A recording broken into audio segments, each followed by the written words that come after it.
mihatag sa ika-128 nga Philippine Independence Day. Mga biktima sa sunog sa Barangay Rizal ng kadawatog housing assistance. Mga delegado sa palarong pambansa sa syudad may presentar sa ilang mapasidungog ngadto kang Mayor Gustilo. Walang gutom program 2017 mihatag og kortesiya kang Mayor Gustilo. Mga partisipante sa Heavy Equipment Operator NC2 training may bisita kang Mayor Gustilo. Si ICTD gilunsad ang Barangay 3 Digital Training Center. Si Peso gisugdan ng life skills training alang sa mga benepisyaryo sa Job Start. Syudad mihatag og bagong sakyanan sa PNP San Carlos. Syudad mihatag og digital literacy caravan alang sa mga vulnerable sector. Syudad ni pahigayon og joint safety inspection sa mga carnival rides. Mga empleyado sa PMSD gipailalom sa surprise drug test.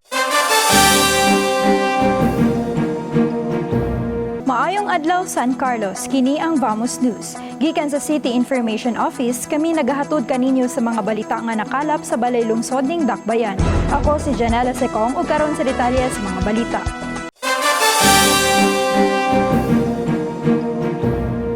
Ang Dakbayan sa San Carlos miduyog sa tibok nasod sa pagsaulog sa ika-128 nga adlaw sa Philippine Independence niadtong Hunyo 12 sa Rizal Square Public Plaza nga adunay temang kalayaan, kinabukasan, kasaysayan. Ang pagsaulog gisugdan sa pagpatingog sa mga seren sa Bureau of Fire Protection kon BFP ug ang pagbagting sa mga kampana sa simbahan nga gisundan sa usa ka red carpet entrance nga gipanguluhan ni City Mayor Renato Y. Gustilo uban sa mga miyembro sa sangguniang panglungsod nga sila si Victoriana Cabili, Attorney Joseph Mark Antonio, Engineer Arthur Batumalake ug Joselito Lopez uban sa mga opisyal sa lokal ug nasyonal nga gobyerno, department heads ug division chiefs. Gipasiugdan ni Schools Division Superintendent Officer in Charge, Maria Teresa Heroso, ang kaminungdanon sa bandila ug national anthem na nagpahinumdum sa ilang unang presentasyon sa publiko atol sa deklarasyon sa Philippine Independence ni atong June 12, 1898 ug namatikdan nga kini nga makasaysayunang panghitabo nagtimaan sa pagkatawo sa kagawasan sa nasod human sa kapin sa 300 katuig nga kolonisasyon sa Espanya na nagbukas sa dalan alang sa kagawasan nga nasinati karon sa mga Pilipino. Dugang niya nga ang Philippine Independence dili lamang usa ka handumanan sa mga pakigbisog ug kadaugan sa nasod apan usa-usab sa spirit of freedom, resilience, unity ug patriotism sa mga Pilipino nga nagpadayon sa paghulma sa kaugmaon sa nasod. It is a profound honor to stand in front of you today as we gather to commemorate a truly historic milestone in our beloved country. On this day, we reflect on the bravery and sacrifices of our forefathers who fought tirelessly to free our nation from foreign rule. When the first flag was unfurled in 1893, it signaled the birth of a free and sovereign people.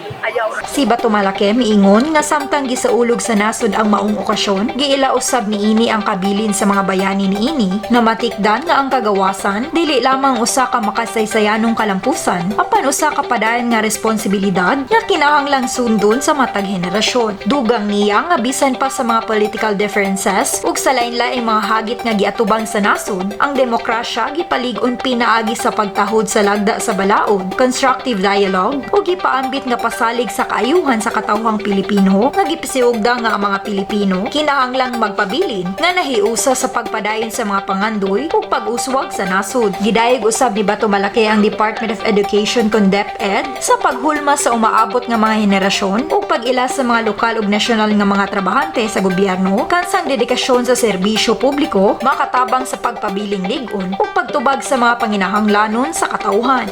As we celebrate Philippine Independence Day, we honor the bravery, sacrifice, and unwavering love of country demonstrated by our heroes who secured the freedom we enjoy today.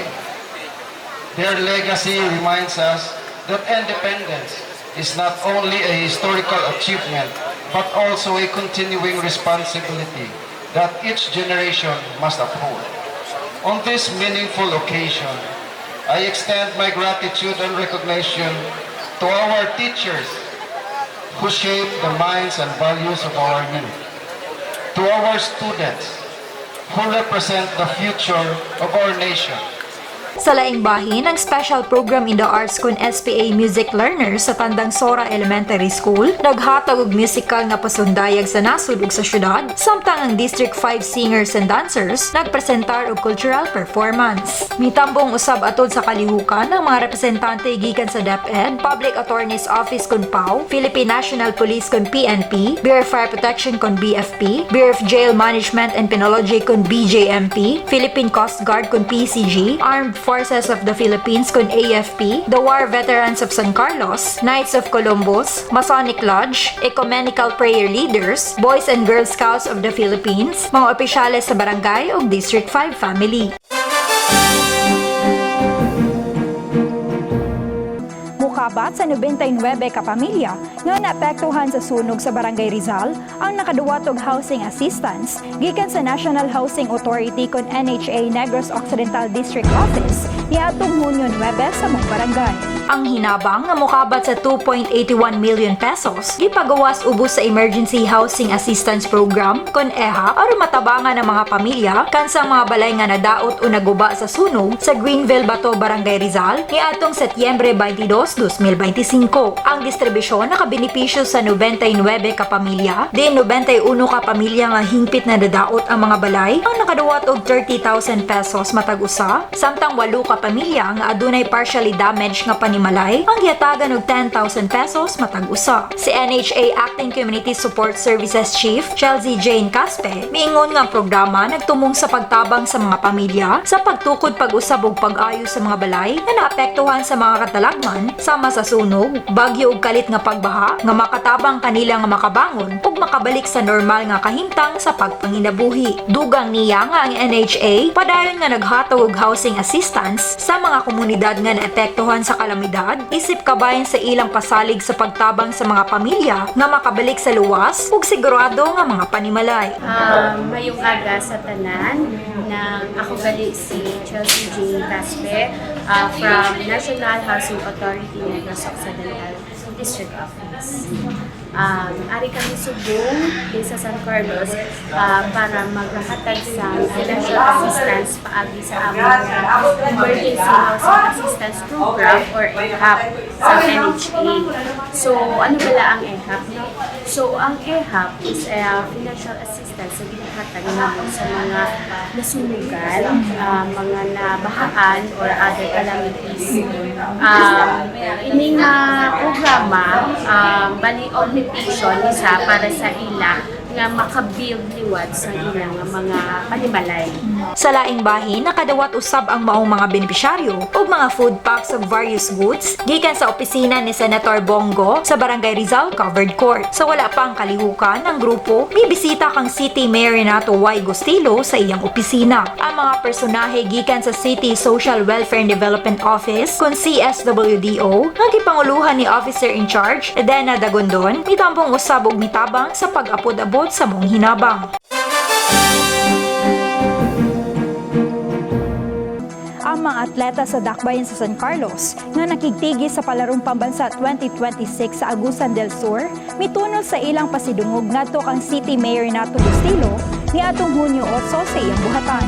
Ang delegasyon nagtala og garbo sa syudad, human nakakuha og 3 ka gold medal sa secondary futsal ug sa para games, athletics 6 visual impaired T11 girls events nga nagpakita sa ilang dedikasyon pagkamalahotayon ug kamaayo sa sports. Ang secondary futsal girls team gilangkuban nila ni Beatriz Victoria Antonio, Micaela Barangan, Hilin Noreen Fern Brose, Shinizen Cadayona, Chloe Jane Consulta, Samantha Grace Dalnay, Joyce Himberva, Maria Nueve Libertad, Krishna May Lopez, Janira May Orbita, Zoe Luwain Oplas, Helen Cruz Soledad, Angel Kate Villarbo ug Just Nicole Zurita. Samtang si Rena Gemarangan may dominar sa Para Games Athletics 6 Visual Impaired T11 Girls category nga nakadaog og 2 ka gold medals sa shot put ug 100-meter run. Sa table tennis, si Chris Jayan Manayon ug Jairo Bayot nakaabot sa quarterfinal sa secondary boys doubles competition. Lakip usab sa mga nagrepresentar sa syudad maong Para Games athletics athlete nga si James David Aquino ug athletics participant nga si Nasty Cadayona. Gidayeg ni Mayor Gustilo ang mga atleta sa pagdala og dungog sa San Carlos City, pinaagi sa ilang mga nahimo sa nasudnong entablado ug gidasig sila nga ipadayon ang pagpalambo sa ilang mga kahanas, pagmentenar sa ilang disiplina ug pagpaningkamot alang sa kahusayan sa ilang tagsa-tagsa ka sports. Ang secondary futsal girls teacher coaches nga sila si Fiora Pama ug Sandrani Lopez naghulagway sa ilang kasinati, isip halandumon ug rewarding ug mipasabot nga ang pag-qualify sa national level usa na kadakong kalampusan ug ang ilang pagdaog og gold medal milabaw pa sa ilang gilauman. Dugang nila nga ang team nagpabilin nga komitado sa padayon nga pagbansay ug kalambuan samtang ilang gitinguha nga mobalik nga mas lig-on sa umaabot nga mga kompetisyon ug masiguro usab ang palarong pabansa appearance sunod tuig. Nagpasalamat usab sila si Pama ug Lopez sa gobyerno sa syudad sa San Carlos, ubos ni Mayor Gustilo, sa Department of Education nga gipanguluhan ni OIC Schools Division Superintendent Maria Teresa Heroso, mga lokal nga sports trainer, mga coach gikan sa City Sports Office, ingon man ang mga magdudula og coach gikan sa Julio Ledesma National High School, Colegio de Santo Tomas Recoletos ug Pontevedra National High School. Si Zurita kinsa midaog isip most valuable player kon MVP alang sa secondary futsal girls, miingon nga ang team mapasalamaton sa ilang pagka-gold medalist ug gipasalamatan ng teamwork, disiplina ug makanunayong pagbansay alang sa ilang kalampusan. Nagpasalamat usab siya sa ilang mga pamilya, mga coach sa LGU San Carlos sa ilang suporta sa tibok nilang journey.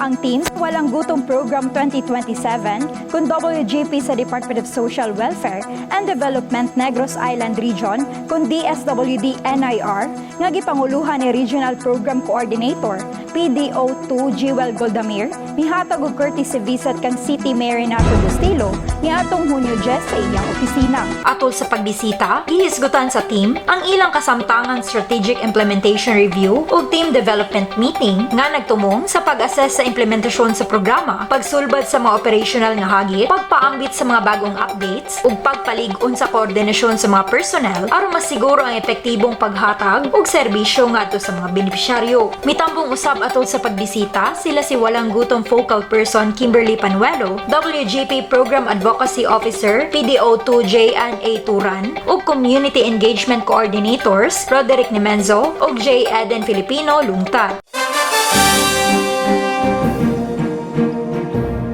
Labing minos, 25 ka mga partisipante sa Heavy Equipment Operator Bulldozer NC2 Training ang nibisita kang San Carlos City Mayor Renato Gustilo sa iyang opisina ni atong Hunyo 10 na nagtimaan sa katapusang adlaw sa ilang training program. Ang grupo giubanan sa mga representante gikan sa City Public Employment Service Office kung si PESO ug sa Technical Education and Skills Development Authority kung TESDA, Regional Training Center Talisay atol sa pagbisita. Nauman sa mga partisipante ang 15 kaadlaw nga practical training ug 5 kaadlaw nga theoretical instruction nga gidisenyo aron masangkap sila sa mga competencies nga gikinahanglan aron luwas ug epesyente nga mag-operate, mag-maintenar ug mag-troubleshoot sa usa ka bulldozer alang sa pagbalin sa earth moving, land clearing o grading works. Si PESO Training in Charge, Amid Elnas, miingon nga ang gobyerno sa syudad sa San Carlos nagsugod sa pagbansay aron mataga ng mga lokal nga operator ug husto nga update nga technical nga instruksyon aron mapalambo pa ang ilang kahanas sa operasyon sa heavy equipment ug miduga nga human makumpleto ang mga partisipante muagi sa National Assessment alang sa NC2 certification nga mahimong magsilbing dugang nga kwalifikasyon alang sa ilang profesional nga pag-uswag. Nagpasalamat siya sa LG San Carlos ug TESDA sa pagpadali sa programa samtang gipasalig ni Mayor Gustilo ang padayon nga suporta alang sa pagpalambo sa kahanas ug mga employment initiative sa syudad. Niaron ang grupo sa ni-training sa Heavy Equipment Operation Bulldozer Institute kay last day sa ilang training. Bali 20 days nga training nga gikandak dito sa Balay Amok. Karon ang ilang katapusan nga adlaw, magulat na lang ni sila after 5 days para sa ilang national assessment. Kinsa to mo pasaran nila nga ni bulldozer, mo na to sila ang national certificate as operator sa bulldozer.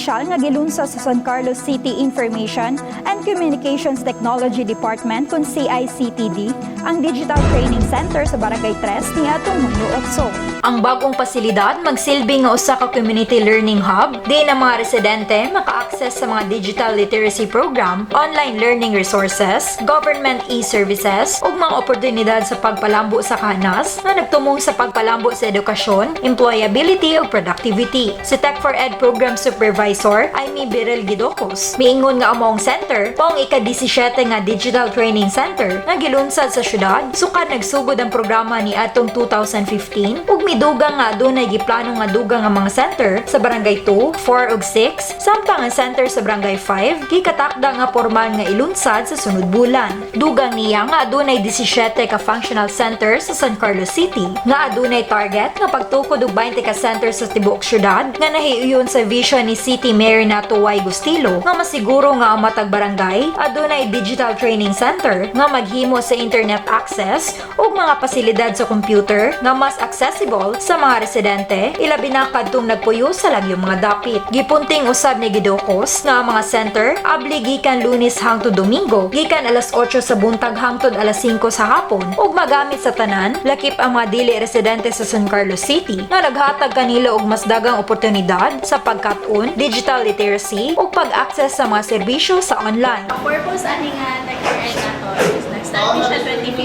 2015. So ang ato ang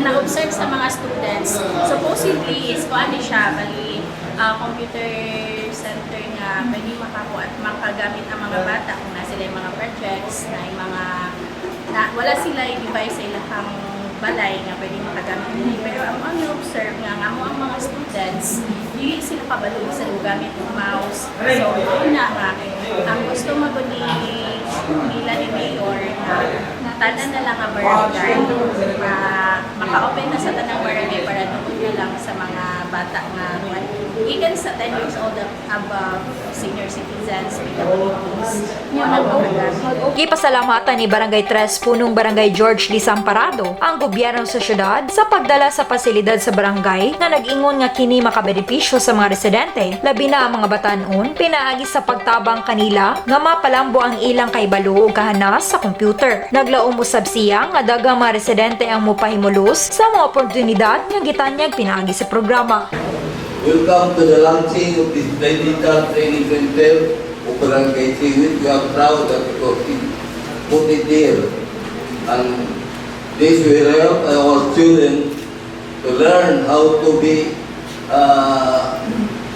literate in computer programming, which the business sector nowadays they are demanding students with have the knowledge in operating the computer. Hoping that many will still be enrolled here and how to learn the digital computer programming. That's all I can say. Thank you very much for coming here. God bless us all.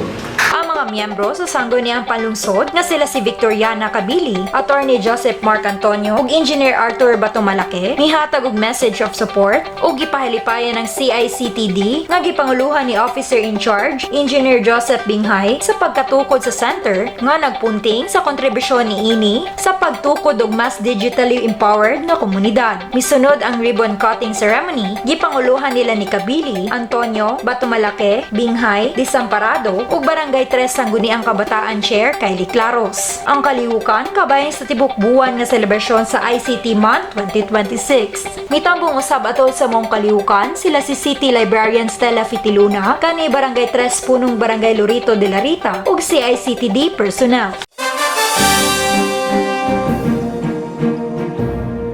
Gisugdan sa City Public Employment Service Office kung si PESO uban sa koordinasyon sa Department of Labor and Employment Condole ang life skills training alang sa mga benepisyaryo sa JobStart ni atong Hunyo 8 sa City Auditorium. Di mo minos sa isinta ka mga benepisyaryo, lakip na ang mga out-of-school youth ug mga graduate sa K-12 na nag-edad 18 hangtod 24 ang miapil sa orientasyon alang sa pulo ka adlaw nga training program. Ang matag partisipante makadawat og ginadlang allowance nga 550 pesos gikan sa dole sa tibok training period. Si Neil Enrico B. Espinosa, kawani sa CPESO, ang nag-facilitate sa training nga naglangkob sa mga topiko sama sa epektibo sa komunikasyon sa trabahuan, work ethics and habits, digital literacy, professional image building, pagpangandam sa job interview, problem solving and decision making, pagpalambo sa pagsalig sa kaugalingon, pagtakda og tumong, pagporma og mga mithi, pagdumala sa emosyon, ug aktibong kana sa pagpamati. Si Administrative Aid 6 ug Job Start Focal Person Jose Larry Sortigosa, miingon nga ang Job Start program nagtumong sa pagpalambo sa abilidad sa mga batan-on nga anaa sa peligro nga makatrabaho pinaagi sa pagsangkap kanila sa kahibalo, kahanas ug mga workplace values nga gikinahanglan aron malampuson nga makasulod sa labor market. Dugang ni Sortigosa nga 24 sa 60 ka mga benepisyaryo ang gilauman nga makuha sa mga partner nga pribadong establishmento. Sa dili pa sila makatrabaho, muagi sila sa 3 ka bulan nga technical nga pagbansay samtang padayon nga makadawat og adlaw-adlaw nga allowance gikan sa dole ug sundan sa 2 ka bulan nga internship diin ang mga participating employers muhatag og allowance nga equivalent sa 75% sa sweldo sa mga benepisyaryo. Giawhag niya ang mga benepisyaryo na aktibong moapil sa pagbansay-bansay, mangutana ug pahimuslan ang oportunidad nga gihatag pinaagi sa programa aron mas maandam ang ilang kaugalingon alang sa umaabot nga trabaho. 10 days sir, sulod sa kuan unsa yung pagabuhat ni sir? Unsa itudlo aning nila? Bali, i-develop na sila sir, ilang communication skills, ilang mathematical ability, enhance, ilang critical thinking, enhance sa tudloan sila pag-imog resume, in preparation silang transition from school to work. Kaya kini nga programa is training for employment balisa sir. So, i-prepare silang transition from school to work. Wherein, sa world of work mo niya, dili na sila mangapa, no? Kay gikondisyon naman sila diridaan. Unya, pagabot sa kuan unya, pagabot sa ilang technical training, bali, preparado na sila. Ang ilan lang, anang kinanglan is ang set up sa workplace, sa employer, diin sila unya masa.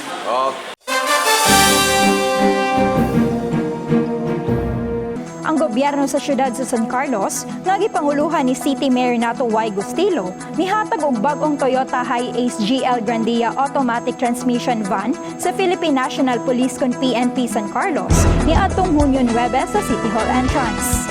Gi-turn over ni Gustilo ang maong sakyanan nga gipondohan ubos sa calendar year 2026 Peace and Order Fund allocation ngadto sa Negros Occidental Police Provincial Office kon NOCPO, Provincial Director Police Colonel Dennis Wenceslao nga gitumong nga gamiton sa PNP San Carlos isip dugang suporta sa ilang pagbadayon sa police duties. Ang maong turnover nagpakita sa padayon nga pasalig sa lokal nga gobyerno sa pagpalig-on sa public safety ug paghatag og logistical support sa mga ahensya sa pagpatuman sa balaod aron mas mapadali ang ilang pagtubag ug mapaayo ang ilang mobility sa pagmaintenar sa kalinaw o kahapsay sa syudad. Ang kalihukan gisaksihan nila ni Chief of Police Police Lieutenant Colonel Nazir P. Canha, Police Corporal Liza De Lima ug uban pa mga miyembro sa PNP San Carlos. Ang City Government sa San Carlos, pinaagi sa City Information and Communications Technology Department kung CICTD sa pakigtimbayayong sa Central Philippine State University kung CPSU, nagpahigayon og Barangay Digital Literacy Caravan alang sa mga vulnerable sector ni atong Hunyo 9 sa Tech for Ed Center. Kapin sa 25 ka mga partisipante nga gilangkuban sa mga senior citizen, persons with disabilities kung PWDs ug solo parents gikan sa nagkalain-laing barangay sa syudad ang mitambong sa programa isip kabayan sa pagsaulog sa ICT Month 2026 nga nagtinguha sa pagpalapad ug inklusibo nga access sa digital nga pagkat-on. Matud ni Dexter Dandan, program head sa CPSU DJVV San Carlos College of Computer Studies, ang inisyatibo nagtumong sa paghatag og kahigayunan sa mga vulnerable sector, pinaagi sa pagpauswag sa ilang basic digital knowledge ug pagpasabot sa mga bag-ong teknolohiya. Dugang paniya tumungusab sa programa ang pagpataas sa kaibalo kabahin sa mga risgo sa online sama sa mga scam, phishing ug cyber fraud aron maprotektahan ang mga partisipante samtang nagkadako ang papel sa teknolohiya sa adlaw-adlaw nga kinabuhi. Na ami diri karon to train sa mga senior citizen, the PWD ug katong mga solo parents. So ang purpose sa kanilang program para at least ma-empower nato ang atoang mga senior citizen, ang solo parents ug ang mga PWD para at least maka relate pud sila sa unsa nga technology nato karon, no? Especially on basic computer concepts, social media, else kanang paano gamiton atong mga cellphone, ano? Kay medyo behind kayo, so mas maayo nga i-train sila. Samtang si CPSU DJVV Campus Management Information System in Charge Michael Mervin P. Cruz miingon nga daghan na sa mga residente sa San Carlos ang pamilyar sa paggamit sa digital nga mga himan apan adunay gihapon kahigayunan alang sa dugang nga pagpauswag ilabi na sa luwas ug responsable nga paggamit sa digital nga mga himan ug online nga mga plataporma. Matud pa niya nga ang partisipante mahimong mga advocate sa ilang komunidad, pinaagi sa pagpaambit sa ilang nakatunan ngadto sa uban pa mga senior citizen, solo parent ug PWD. The great part of this seminar is as well as naghatag po interaction ng ating mga participants in which they share also their experiences. And I think based on what I can observe in the entire training program, ang ating mga participants, especially the senior citizens, are well versed in terms of technology, which I think they are not new sa mga technology na ginapa-introduce nila because the city of San Carlos are well versed in terms of introducing them to new technologies and as well as new systems. In which nga nakita po nga mo na dili na sila para new ang mga systems or technology, in which some of them also have ideas in which gamay na lang yung guidance ang hindi hatag na lang o yung provide natin sa kanila. So that is the positive thing after this seminar na nakunin natin. Samtang gipresentar nila CICTD programmers Gerald Kian Aburido, Fritz Mundero ug Clarence Luis Portugues ang social services system sa Dakbayan alang sa mga senior citizen. Ako din si Gerald Kian Ericapo sa CICTD office programmer ko. And then these are my colleagues, Sir Fritz Mundero, Clarence Luis Portuguese. So mga colleagues ko sila sa training. So, ang training namin is about Barangay Digital Literacy, Caravan for Senior Citizens, PWDs, and Solo Parents. So, naarami gamay nga training para sa mga katawan dito sa San Carlos. Yan, para ma-improve o ma-enhance sila ang digital literacy. Mga seniors, PWDs, o solo parents. Vulnerable sector. Vulnerable sectors lang. So, narin kamay nga training nila. Gipangunahan nila ni CICTD Officer in Charge, Engineer Joseph Binghay, ug Information System Analyst 2, Felix Michael Oberes, ang paghatag sa mga sertipiko sa mga partisipante. Ang mga personahe gikan sa nagkalain-laing opisina sa lokal kagamhanan sa San Carlos ni pahigayon og joint safety inspection alang sa luwasan sa mga carnival rides ni atong Hunyo 11 sa Trade Fairgrounds isip pagpangandam alang sa ika-66 nga selebrasyon sa Charter Day sa syudad.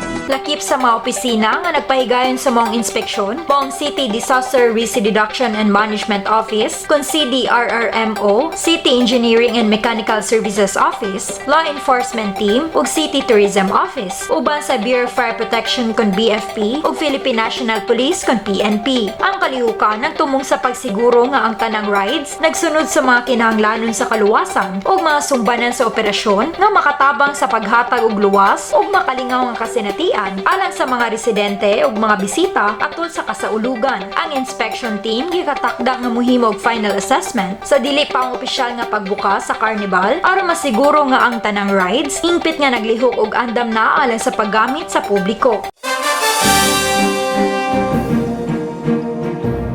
Dili muminos, 150 ka mga empleyado sa Public Market and Slaughterhouse Department kung PMSD ang gipailalom sa usa ka surprise drug test niadtong Hunyo 11 sa City Public Market. Ang kalihukan kabayan sa padayon nga paningkamot sa lokal kagamhanan sa San Carlos sa pagmintenar sa usa ka drug-free workplace ug pagpalambo sa usa ka luwas ug produktibo nga working environment taliwala sa mga empleyado sa gobyerno. Ang San Carlos City Anti-Drug Abuse Council Konskada ug ang City Primary Care Facility mo'y nag-facilitate sa drug test.